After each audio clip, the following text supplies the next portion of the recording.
அடுத்ததாக ஒரு சகோதரர் கேள்வி கேட்டிருக்கிறாங்க.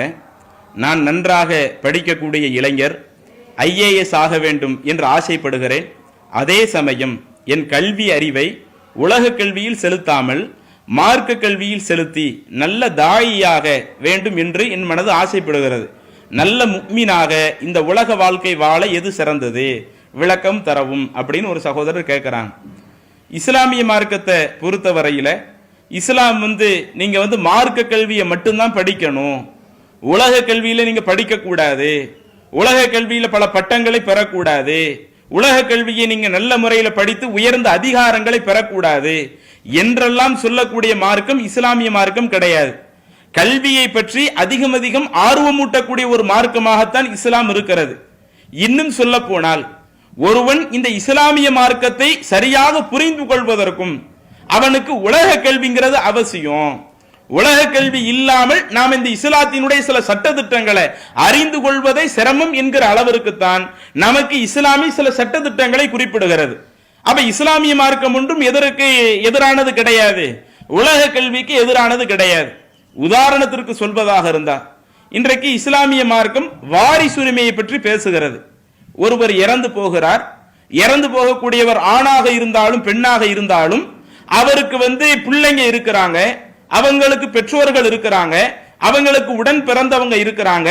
இப்படி எல்லாம் இருக்கும் பொழுது இறந்தவருடைய சொத்துல இருந்து பிள்ளைங்களுக்கு எவ்வளவு கொடுக்கணும், அதுல ஆண் பிள்ளை இருந்தா அவங்களுக்கு எவ்வளவு கொடுக்கணும், பெண் பிள்ளைங்க இருந்தா அவங்களுக்கு எவ்வளவு கொடுக்கணும், பெற்றோர்கள் இருந்தா அதுல எவ்வளவு கொடுக்கணும், இறந்தவர் ஆணாக இருந்து மனைவி உயிரோடு இருந்தால் மனைவிக்கு எவ்வளவு பங்கு போகும், இறந்தவங்க பெண்ணாக இருந்து கணவன் உயிரோடு இருந்தால் அந்த கணவனுக்கு எவ்வளவு பங்கு போகும் என்ற இது போன்ற சட்ட திட்டங்களின் அடிப்படையில் ஒருவர் தன்னுடைய சொத்தை முறையாக பங்கு வைத்து பிறருக்கு கொடுக்கணும்னு சொன்னார். ஒருவருடைய சொத்து முறையாக பங்கு வைக்கப்பட வேண்டும். இஸ்லாம் சொல்லக்கூடிய அந்த வாரிசுரிமையை ஒருவர் சரியான முறையில் பின்பற்ற வேண்டும் என்று சொன்னால் நிச்சயம் அவர் சில நேரங்களில் எல்சியம் தெரிந்திருக்க வேண்டும். கணக்கில் அந்த மீச்சீமா என்று சொல்லுவார்களா இல்லையா, அந்த மீச்சீமாவை அறிந்தால்தான் தனக்கு வரக்கூடிய அந்த பங்குகளை முறையாக பிற ஆட்களுக்கு பிரித்து கொடுக்க முடியும். அப்ப இப்படி இஸ்லாத்தினுடைய சட்ட திட்டங்களிலேயே அதே மாதிரி ஒருவர் ஜக்காத்து கொடுக்கணும்னு வைங்களேன், ஜக்காத்துக்குன்னு ஒரு குறிப்பிட்ட ஒரு அளவை ஒருவர் அடைந்து விட்டால் தன்னிடத்தில் இருக்கக்கூடிய சொத்துல இருந்து 2.5% பிற ஆட்களுக்கு கொடுக்கணும். அப்ப அந்த 2.5% பிற ஆட்களுக்கு நாம் கொடுக்க வேண்டும் என்று சொன்னால் அதுல நமக்கு கணக்கினுடைய விவரங்கள் தேவைப்படும், சில நேரங்கள் அறிவியலை பற்றிய தகவல் நமக்கு தேவைப்படும். அப்ப இப்படி இஸ்லாமிய மார்க்கத்தினுடைய சட்ட திட்டங்களை நீங்க எடுத்து பார்த்தாலேயே இஸ்லாத்தினுடைய சட்ட திட்டங்களிலேயும் உலக கல்வியினுடைய அவசியம் பல இடங்களில் சொல்லப்படுகிறது. அப்ப இஸ்லாமிய மார்க்கம் ஒன்றும் உலக கல்விக்கு எதிரான ஒரு மார்க்கம் கிடையாது.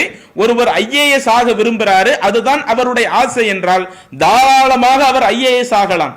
அப்படி ஒரு பதவியை பெற்ற பிறகு அவர் அந்த பதவியை எப்படி பயன்படுத்துறாரு, அதை சரியான முறையில் பயன்படுத்துவதற்கு அவருக்கு மார்க்கத்தினுடைய வழிகாட்டுதல் அவசியம். அப்ப இஸ்லாமிய மார்க்கம் இப்படித்தான் நமக்கு சொல்லுகிறது. ஒருவன் முஸ்லிமாக இருக்கணும்னு சொன்னா, உண்மையான முஃமினாக இருக்கணும்னு சொன்னா மார்க்க கல்வி மட்டும்தான் இருக்கணும், உலக கல்வி தேவையில்லைன்னு இஸ்லாம் சொல்லல. உலக கல்வியும் ஒருவனுக்கு தேவை, அதே போல மார்க்க கல்வியும் ஒருவனுக்கு தேவை. அதுக்காக எப்படியும் இருந்துடக்கூடாது, நான் IAS தான் ஆக போறேன் அல்லது IPS ஆக விரும்புறேன் அல்லது இதர ஒரு படிப்புகள்ல நல்லா படிச்சு நான் ஒரு உயர்ந்த பதவியை பெற இருக்கிறேன் அப்படின்னு சொல்லி முழுக்க மார்க்க விஷயத்துல கவனம் எடுக்காம, தொழுகையில ஈடுபாடு காட்டாம, குர்ஆன் ஓதுறதுல ஈடுபாடு காட்டாம, இறை வணக்கங்களுக்கு முக்கியத்துவம் கொடுக்காம, மார்க்கம் சொல்லக்கூடிய அந்த சட்ட திட்டங்களுக்கு முக்கியத்துவம் கொடுக்காம இப்படி ஒருவர் நடப்பாரையானால் அதை குற்றம்னு சொல்லலாம். உலக கல்வி ஒருவருக்கு அவசியமோ, உலக கல்வியில நல்ல சிறந்து விளங்குவது ஒருவருக்கு அவசியமோ, அதே போல மறுமை நாள்ல ஒருவர் சிறந்து விளங்குவதற்கு அவர் இந்த இஸ்லாமிய கொள்கையை முறையாக கடைபிடிப்பதும் அவசியம். அப்ப இஸ்லாமிய மார்க்கம் இரண்டையுமே சேர்த்து தான் சொல்லுகிறது. ஒருவர் IAS ஆக இருக்கிறாரா, தாராளமாக ஆகட்டும். அப்படி ஆன பிறகு அந்த பொறுப்பை எப்படி பயன்படுத்துவது, அதுல லஞ்சம் வாங்கக்கூடாது. லஞ்சம் வாங்கினாங்கன்னு சொன்னா அவங்க இறைவனிடத்தில் அதற்காக பதில் சொல்லணும்.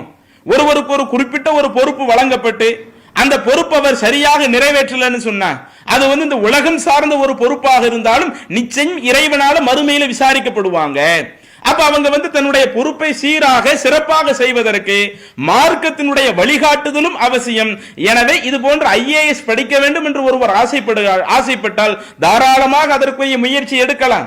அப்படி முயற்சி எடுக்கும் பொழுது ஒவ்வொரு நாளும் அந்த குர்ஆனுடைய தொடர்பில் இருந்து கொண்டு இறைவன் நம்மை எப்படி வழி நடத்துகிறான், குர்ஆன்ல நமக்கு என்ன சட்டதிட்டங்கள் சொல்லப்பட்டிருக்கிறது என்று இந்த மார்க்க கல்வியை தெரிந்து கொள்வதிலேயும் நாம அதிக முக்கியத்துவம் கொடுக்கணும். அதே மாதிரி சகோதரர் அவங்களுடைய அந்த கேள்வியில நான் ஒரு சிறந்த தாயியாக இருக்கணும்னு சொன்னா நான் மார்க்க கல்வி முழுசா படிச்சா தானே சரியா வரும் என்ற கருத்துப்பட கேட்கிறார்கள். நம்முடைய இஸ்லாமிய மார்க்கத்துல ஒருவர் ஒரு பிரச்சாரகராக இருக்கணும்னு சொன்னா, ஒரு தாயியாக இருக்கணும்னு சொன்னா, தன்னுடைய முழு வாழ்க்கையை இந்த மார்க்க கல்விக்காக ஒதுக்கினால் மட்டும்தான் தாயியாக இருக்க முடியும் என்று இஸ்லாம் சொல்லுகிறதா? நீங்கள் குர்ஆன்ல எடுத்து பார்த்தீங்கன்னா சூரத்து தௌபாவிலே இறைவன் குறிப்பிடுகிறான். 71, 72 ஆகிய வசனங்கள் அல்லாஹ் குறிப்பிடுகிறான். ஒருவன் சிறந்த தாயியாக இருப்பதற்கு அவன் மார்க்கத்தை முழுசும் படிச்சிருக்கணும் என்ற அந்த அளவுகோல் அல்லாஹ் சொல்லல. வல் முஃமினூன வல் முஃமினாத்து, ஒருவன் அல்லாஹ்வை நம்பிக்கை கொண்ட ஒரு ஆணாக இருந்தால், அதே போல் அல்லாஹ்வை நம்பிக்கை கொண்ட பெண்ணாக இருந்தால், பஅதுஹும் அவுலியாஉ பஅதின், இந்த நம்பிக்கை கொண்ட மக்கள் எப்படி இருக்கணும்? அடுத்தவர்களோடு உற்ற நண்பர்களாக இருக்கணும். யஅமரூன பில் மஅரூஃப் வ யன்ஹவுன அனில் முன்கர், பிற ஆட்களுக்கு நன்மையை ஏவணும், பிற ஆட்கள் தீமை செய்யும் பொழுது அதை தடுக்கணும். இன்னும் அதுக்கடுத்து தொழுகை நிலைநாட்டணும், ஜகாத்தை கொடுக்கணும். இப்படி எல்லாம் அல்லாஹ் தஆலா நிறைய விஷயத்தை அதுல சொல்றான். இப்படி சொல்லிட்டு இதுல யாரு கரெக்டா இருக்கிறாங்களோ உலாயிக சயரஹமுல்லாஹ், இவர்கள் தான் அல்லாஹ்வினுடைய அந்த அருளை பெறுகிறவங்க. வ இன்னல்லாஹ அஸீஸுன் ஹகீம், இறைவன் யாவற்றி மிகைத்தவன், அவன் நுட்பமானவன் அல்லாஹ் சொல்லி காட்டுறான். அப்ப இந்த வசனத்துல அல்லாஹ் நமக்கு சொல்லக்கூடிய கருத்து என்ன? ஒருவர் தாயியாக இருக்கணும்னு சொன்னா, நன்மையை தீமையை தடுக்கணும்னு சொன்னா, அதற்காக 4 வருட காலங்கள் இந்த மார்க்க கல்விக்காக ஒதுக்கினாத்தான் செய்யணும்னு சொல்லல.